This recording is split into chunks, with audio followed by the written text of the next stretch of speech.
Une petite question juste pour les étudiants de Tours. Faire justice, ce thème, revenir sur l'histoire de la justice, c'est important pour ne pas reproduire les mêmes erreurs qu'avant et pour l'avenir, pour éviter les dérives. C'est important pour relever les défis de la justice aujourd'hui.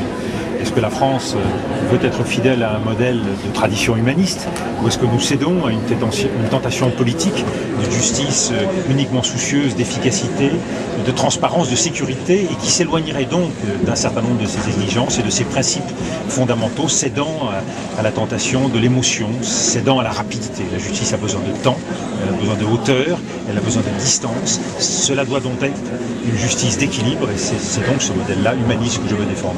Cette justice d'équilibre, elle est en train de se perdre selon vous actuellement? Oui, elle s'éloigne de ses repères, elle est soumise à des pressions très fortes, 600 000 décisions de justice par an.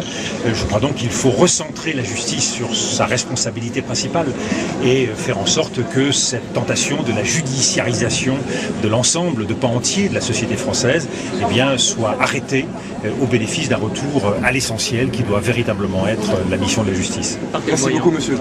Par quel moyen, justement Justement, d'abord, par la capacité à faire des choix. Il faut poser ce qu'est la vraie responsabilité dans le domaine judiciaire. Et puis je crois qu'il y a 3 exigences essentielles. La première, c'est l'indépendance de la justice. On doit ôter la justice de toute suspicion possible. La deuxième, c'est celle de l'égalité de chaque citoyen devant la loi. Il est essentiel qu'elle puisse être respectée et que l'on prenne en compte davantage les problèmes de coût, les problèmes de difficulté, de compréhension du droit de beaucoup de justiciables.